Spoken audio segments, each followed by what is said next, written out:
অসমীয়া খালি অসমীয়া হৈ নাথাকিল হয়, অসমীয়াক এই মিয়াসকলে লগ লাগি আজি অসমীয়া হৈ গৈছে ছাৰ। অসমীয়া খালি অসমীয়া হৈ নাথাকিল হয়, অসমীয়াক এই মিয়াসকলে লগ লাগি আজি অসমীয়া হৈ গৈছে ছাৰ। সিহঁতে আজি 50-60 বছৰৰ পৰা এইটো ঠাইত বসবাস কৰি আছে আৰু এইটো হ'ল আচুডুবি ৰেভিনিউ ভিলেজ।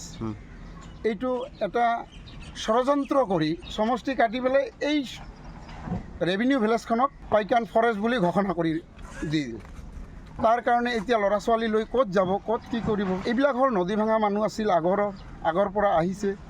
এতিয়া সিহঁতৰ নদীয়ে মাটি লৈ গৈছে। যদি চৰকাৰখনৰ ইমান দায়িত্ব আছে তেনেহ'লে এই মানুহখিনিক আগত এটা সংস্থাপন ক'ৰবাত দিব লাগিছিল, মাটি জমা দিব লাগিছিল। 1 বিঘা নিদিয়া 1/2 বিঘা দিয়ক, 1/2 বিঘা নিদিয়া 1 পোৱা দিয়ক। তেনেকৈ সংস্থাপন দিয়াৰ পিছত এইটো এৰিয়াত এই বিদ্যাপাৰা বেতবাৰী অঞ্চলত JCB বলডোজাৰ লগাব লাগিছিল। কিন্তু এতিয়া আমি দেখিলোঁ যে আমাৰ মানে এটেক হৈছে খালি মুছলিমৰ ওপৰত। মানে যিটো অৰিজিনেলি পাইকান ব্লকৰ আণ্ডাৰত পৰে, পাইকান কিহত পৰে, সেইবিলাক ঘৰ ভাঙা নাই। তাতে হিন্দু মানুহ আছে, কোচ ৰাজবংশী আছে, ৰাভা মানুহ আছে। সেই ৰাভাসকলক কিন্তু সিহঁতে ভাঙা নাই। মোৰ ঘৰৰ পিছফালৰ পৰাই সেইটো বনাঞ্চল, আৰু সেই বনাঞ্চলত কিমান মানুহ আছে এতিয়ালৈকে সিহঁতে কোনো ধৰণৰ নটিচ দিয়া নাই, কোনো একো দিয়া নাই, আৰু ঘৰ ভঙাও নাই। যিটো এৰিয়া ৰেভিনিউ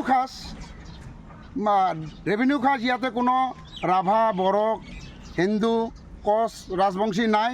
ইয়াতে অকল খালি মুছলিম মানুহখিনি আছে, ইয়াতে ভাঙি দিছে।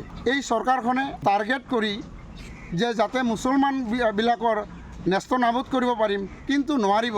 সকলৰ কাৰণেই ওপৰ মালিক আছে।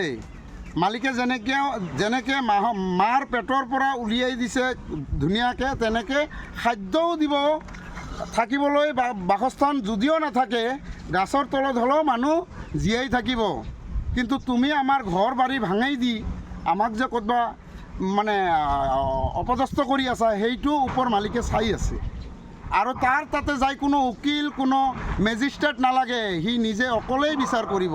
3জন যে আজি মৃত্যু হ'ল, সিহঁতৰ ঘৰৰ মানে সিহঁতৰ যিমানখিনি ক্ষতিগ্ৰস্ত হৈছে আৰু মানুহজন ঢুকালে, তাৰ যিখিনি বস্তু মানে পইচা দিব লাগে সেইটো চৰকাৰে বহন কৰিব লাগিব। আৰু এই অঞ্চলটো যে ভাঙিছে, ইয়াৰ কমপ্লিট দায়িত্ব আপোনাৰ, আৰু আপুনি এইবিলাক পুনৰাই গৰাই দিব লাগিব। যদি গৰাই নিদিয়ে তেনেহ'লে আপোনাৰ পৰিস্থিতি কি হয় চাওক। এই যে কেইদিনমান আগতে কৈছে যে আজি অসমীয়া খালি অসমীয়া হৈ নাথাকিল হয়, অসমীয়াক এই মিয়াসকলে লগ লাগি আজি অসমীয়া হৈ গৈছে ছাৰ।